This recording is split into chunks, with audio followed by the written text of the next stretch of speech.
నమస్తే అండి, మీ పేరు? నమస్తే అండి, నా పేరు భరత్ కుమార్ అండి. ఎక్కడ సార్ మీది? తుళ్ళూరు అండి, అమరావతి ప్రాంతం. అమరావతి. ఏం చేస్తుంటారు సార్ మీరు? నేను బిజినెస్ అండి. మరి జగన్మోహన్ రెడ్డి గారు నిన్న అమరావతి మీద చేసిన కామెంట్స్ చూస్తే ముఖ్యంగా ఈ ప్రాంతం ఎన్జిటి ఇచ్చిన నివేదికలు కానీ వివిధ కమిటీలు ఇచ్చిన నివేదికలు కానీ ఇవేమీ లేకుండా అవన్నీ తొంగలో తొక్కి చంద్రబాబు నాయుడు ఇక్కడ నిర్మాణాలు చేపట్టాడు. దాదాపు 2 లక్షల కోట్ల రూపాయలు ఈరోజు అవసరం అవుతాయి దీనికి. ఈ డబ్బు ఎక్కడి నుంచి తేవాలి అనేది మొత్తం దేవుడికే తెలియాలి అని చెప్పేసి మాట్లాడుతూ ఉన్నారు. ఈ ప్రాంతం వాసిగా ఎంతవరకు సమర్థిస్తారు జగన్ గారి వ్యాఖ్యలు? ఈ ప్రాంతవాసిగా, అమరావతి ప్రాంతవాసిగా నేను చాలా తీవ్రంగా ఖండిస్తున్నామండి.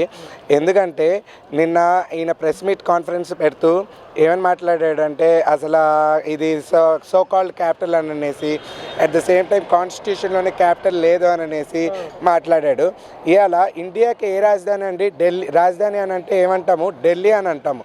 అంతేగాని ఇప్పుడు ప్రధానమంత్రి ఎక్కడ ఉంటే అది రాజధాని అని అనరు కదా. ఇప్పుడు ప్రధానమంత్రి ఆయన స్వస్థలం ఎక్కడ? గుజరాత్.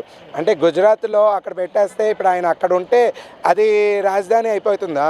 ఎలా మాట్లాడుతున్నాడంటే అలా మాట్లాడేస్తున్నాడు. ఇంకొకటి అసలు దీనికి కట్టడానికే లేదు, రివర్ బ్యాంక్ అని అనేసి అని అంటున్నాడు. 2015లో ఇదే వైఎస్ఆర్సీపీ ప్రభుత్వం ఎన్జిటికి అంటే నేషనల్ గ్రీన్ ట్రిబ్యునల్కి వీళ్ళు అప్లికేషన్ పెట్టారు. ఇక్కడ కన్స్ట్రక్షన్స్ అనేది పనికిరాదు, ఇక్కడ నేల కన్స్ట్రక్షన్స్కి పనికిరాదు అని ఎన్జిటికి స్వయాన వైఎస్ఆర్సీపీ కాంగ్రెస్ పార్టీ వాళ్ళే పెట్టారు. మరి వాళ్ళు వచ్చి ఇక్కడ పరీక్షలు చేసి ఇది నది గర్భం కాదు, లోపలికే ఉంది అంటే నేషనల్ గ్రీన్ ట్రిబ్యునల్ వాళ్ళే సర్టిఫికేట్ ఇచ్చారు. ఏంటి, ఒక 6 నెలల తర్వాత వాళ్ళు సర్టిఫికేట్ చేసి ఇది నదీ గర్భంలో లేదు, కన్స్ట్రక్షన్ చేసుకుంటానికి వీలుంది, ప్రాబ్లం ఏం లేదు, ఎటువంటి కన్స్ట్రక్షన్స్ అయినా చేసుకోవచ్చు అని వాళ్ళు క్లియరెన్స్ సర్టిఫికేట్ ఇచ్చారు. మీకు ఆ అవగాహన లేకపోతే నేషనల్ గ్రీన్ ట్రిబ్యునల్కి వెళ్ళి మీరు చూసుకోండి, లేకపోతే గూగుల్లోకి వెళ్ళి మీరు చెక్ చేసుకోండి, మీకు తెలుస్తుంది. And at the same time వీళ్ళు కాన్స్టిట్యూషన్లో క్యాపిటల్ లేదని ఏ రకంగా మాట్లాడేస్తాడండి? క్యాపిటల్ లేదని. ఇలా అలాంటప్పుడు కాన్స్టిట్యూషన్లో క్యాపిటల్ లేనప్పుడు పిల్లల పాఠశాల స్కూల్స్లో స్టడీస్లో మరి క్యాపిటల్, ఈ స్టేట్కి ఈ క్యాపిటల్, ఈ స్టేట్కి ఈ క్యాపిటల్, ఈ కంట్రీకి ఈ క్యాపిటల్ అని అనేది ఎందుకు చదువుతున్నారు? తీపిచ్చచ్చు కదా. కాన్స్టిట్యూషన్ లేనప్పుడు మరి అవన్నీ తీపిచ్చచ్చు కదా. అంటే ఈయన రేపు ఆయనకి సపోజ్ అధికారంలో ఉన్నప్పుడు ఒకవేళ అనుకుందాం ముఖ్యమంత్రి జగన్మోహన్ రెడ్డి అధికారంలో ఉండి బెంగళూరుకి వెళ్ళాడు అనుకోండి. ఇవాళ కర్ణాటకకి రాజధాని బెంగళూరు. రేపు ఆయన వెళ్ళి బెంగళూరులో ఉన్నాడు అంటే 2 రోజులు, అంటే ఆ రోజుకి ఆ 2 రోజులు క్యాపిటల్ బెంగళూరు అయిపోతుందా? మరి ఏం మాట్లాడుతున్నాడు? అసలు మైండ్ నుండి మాట్లాడుతున్నాడో మైండ్ లేకుండా మాట్లాడుతున్నాడో అసలు అర్థం కావట్లేదండి. అసలు ఒక ఇదిగా లేదు.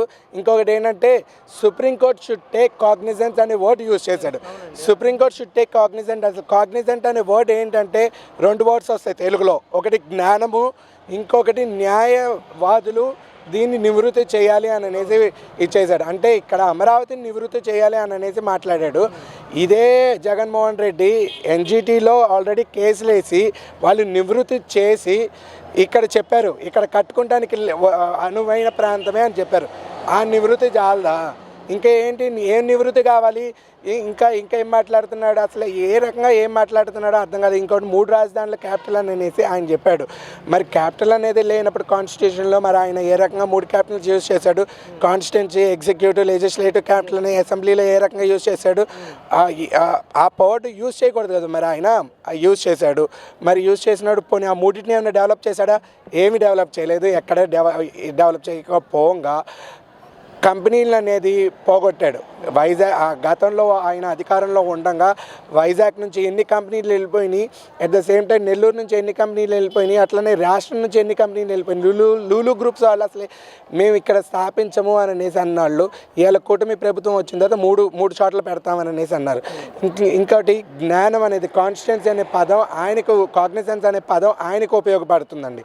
ఎందుకంటే కాగ్నిజెన్స్ లేకుండా మాట్లాడుతుంది మిస్టర్ జగన్మోహన్ రెడ్డి, నువ్వు తప్పించి ఎవరు కాదు. And high court should take cognizance against YSRCP అంటే YS Jaganmohan Reddy as a people of Andhra Pradesh, main that people of Amaravati. మేము అడుగుతున్నాము హైకోర్ట్స్ని లేదా కోర్ట్స్ని, supreme court or high court whatever it may be, మేము వాళ్ళ కాగ్నిజెన్స్ తీసుకోవాలి against YSR Jaganmohan Reddy cases of against cases.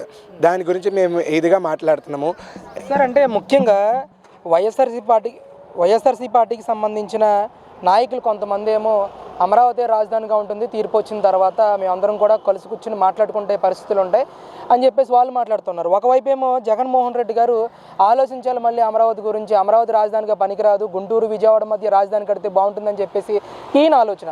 ఎలా చూడొచ్చు నాయకులు వర్సెస్ అధినేత మాటలను ఎలా చూడొచ్చు అంటే? ఏంటి ఇక్కడ మూర్ఖులకి మనం ఏం చెప్పలేమండి. వాళ్ళు ముందల ఏంటంటే 2 నాలుకల ధోరణిలతో మాట్లాడుతున్నారు. అధికారులందరూ ఏమో మేము ఇదే అన్నాగా అమరావతి రాజధాని అన్నాగా అని మాట్లాడుతున్నాడు.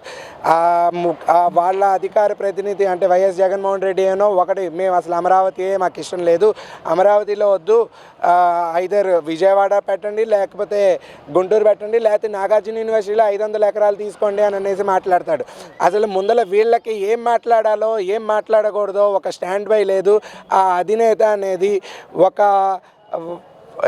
ఒక స్టాండ్ బై అనేది లేకుండా, కాగ్నిజెన్స్ లేకుండా, అంటే జ్ఞానం అనేది లేకుండా, ఆయన యూజ్ చేసిన వాటే కాగ్నిజెన్స్ లేకుండా మాట్లాడుతున్నాడు.